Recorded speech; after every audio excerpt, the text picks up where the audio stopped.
Mr. President, ladies and gentlemen, our negotiations have been held in a constructive atmosphere of mutual respect. We have very thorough negotiations that were quite useful. I would like to thank once again my American counterpart for the proposal to travel out here to Alaska. It only makes sense that we've met here, because our countries, though separated by the oceans, are close neighbors. So when we've met, when I came out of the plane and I've said, "Good afternoon, dear neighbor. Very good to see you. In good health and to see you alive." I think that is very neighborly. And I think that's some kind words that we can say to each other. We're separated by the Strait of Bering, though there are 2 islands only between the Russian island and the U.S. island. They're only 4 kilometers apart. We're close neighbors, and it's a fact. It's also important that Alaska has to do with our common heritage, common history between Russia and the U.S., and many positive events have to do with that territory. Still, there is tremendous cultural heritage back from the Russian America. For example, Orthodox churches and a lot of more than 700 geographical names of Russian origin.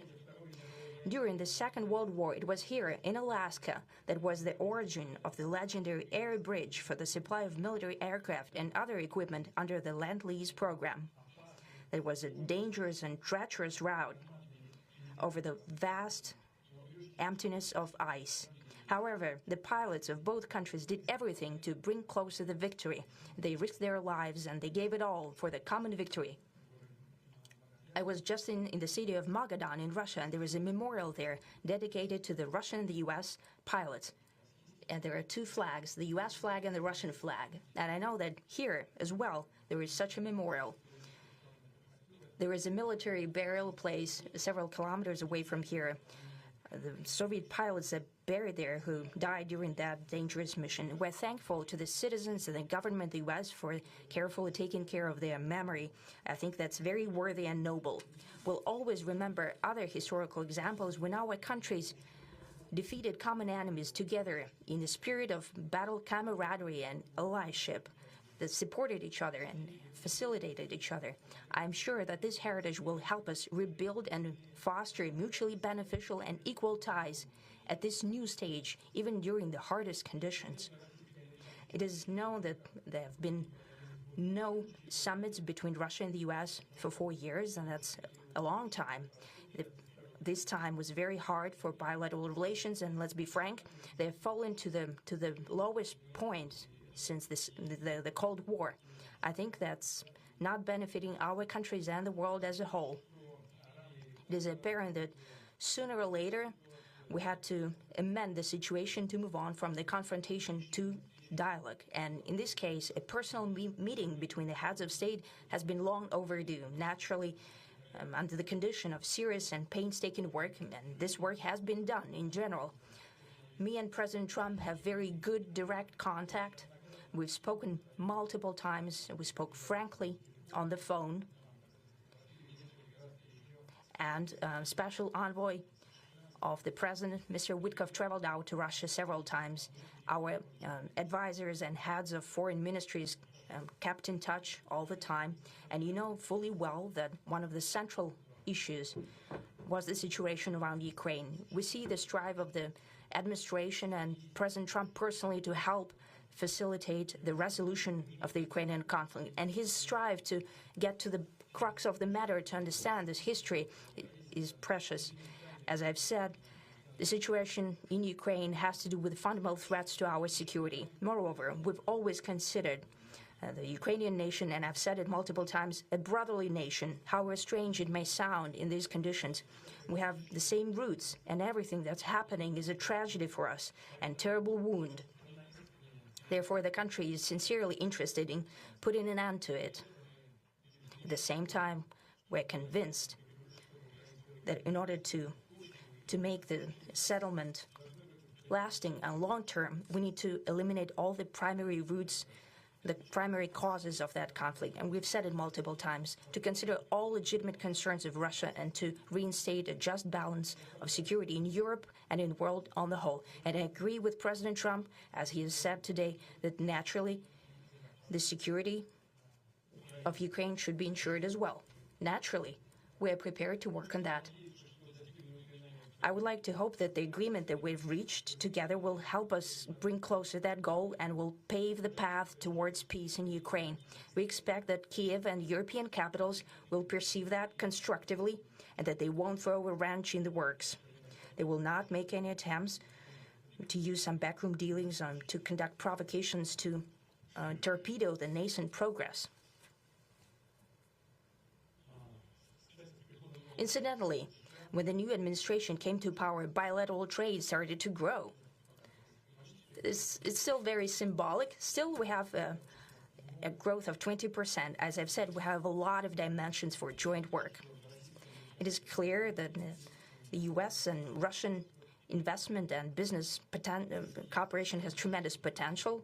Russia and the U.S. can offer each other so much in trade, digital, high-tech, and in space exploration. We see that Arctic cooperation is also very possible, and our international context, for example, between the Far East of Russia and the West Coast of the U.S.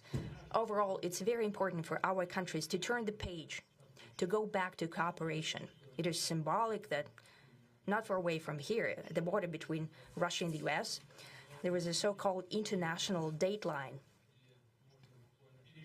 I think you can step over, literally, from yesterday into tomorrow.